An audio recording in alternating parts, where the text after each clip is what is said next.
going on, Jerome's? This offseason was one of transition for the Minnesota Vikings. It was potentially the most important offseason in team history. And hyperbole aside, it's kind of true. So the Vikings moved on from longtime starting quarterback Kirk Cousins, as well as Danielle Hunter.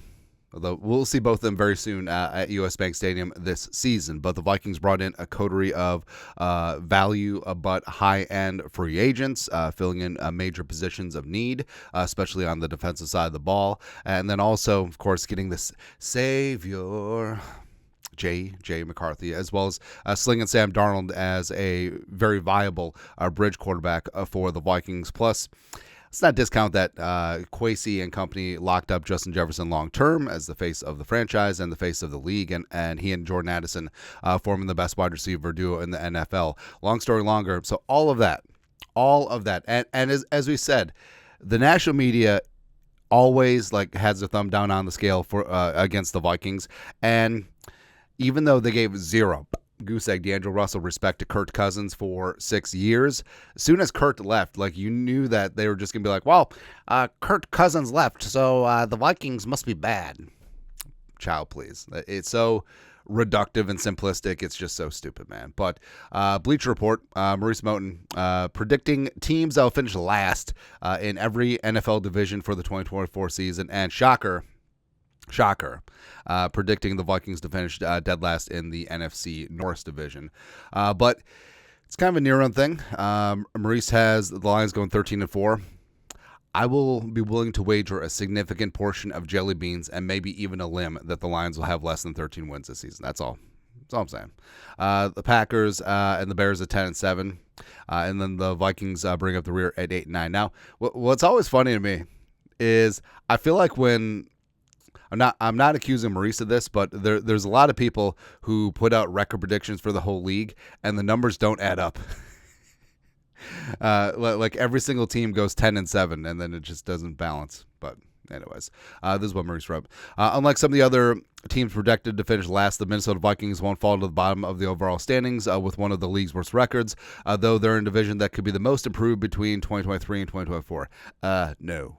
The Lions have blah, blah, blah, blah, blah, blah, Packers, Bears, blah, blah, blah, blah, blah, blah, blah, blah. Post-Thanksgiving, blah, blah, blah, blah, blah. Meanwhile, the Vikings lost quarterback Kirk Cousins. We knew it. All of the years saying that, the Vikings overpaid Kurt. The Vikings never win anything with Kirk Cousins. This, that, blah, blah, blah. The second that he leaves, Vikings let one get away. Psh. Please. Signed Sam Darnold, who had issues with turnovers in his 6 seasons. Okay, sure. But no context at all that the majority of his 6 seasons were with the Adam Gase Jets and the Matt Rule Panthers. Nothing. Rookie first-rounder J.J. McCarthy may not be ready to take the reins under center after serving as more of a game manager than a playmaker at Michigan over the last 2 years. So he's a game manager now, even though he is in a pro-style system. He stepped up whenever he was asked to, especially on third down, especially in the red zone. And, yeah, so, the knock that they always had against Kirk Cousins, stats but couldn't win. Now McCarthy is win but doesn't have stats. What do you want? No, seriously, what do you want? Head coach and offensive play caller Kevin O'Connell may be able to get the best out of Darnold as he did with Cousins. Darnold will make plays with Justin Jefferson, Jordan Addison, and T.J. Hockenson on the receiving end. However, the Vikings will likely have to live with Darnold's stretch of erratic plays, which may hurt them in several close games. And to that, I say, whatever.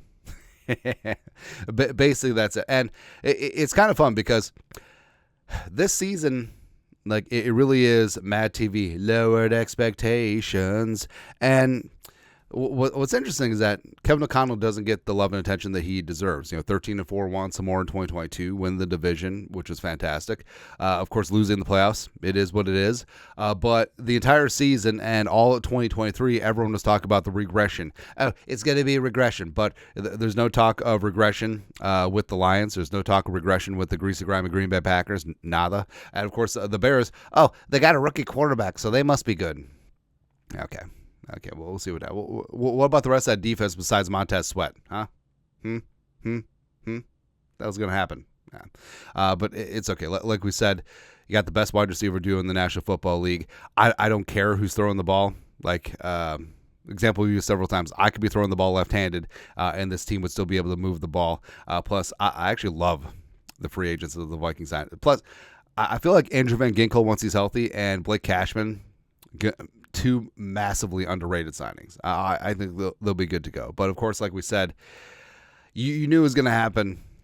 As soon as Kirk left, all of a sudden, like, oh, he is seen as that top 12-ish quarterback that he always has been, as opposed to the top 20 on a good day that he always was seen with the Vikings by the media, which is just ridiculous. But like we said, Bleacher Report, you were already on the list, but you're on the list even more now. That's all. That's all, man. Anyways, your thoughts are thoughts. Bleacher Report predicts the Vikings will finish last in the NFC North division. Let us know your thoughts and our thoughts in the comment section below. Subscribe for daily Vikings takes. Want to support the work? Put a little something in the Venmo. But till next time, Skol, production value.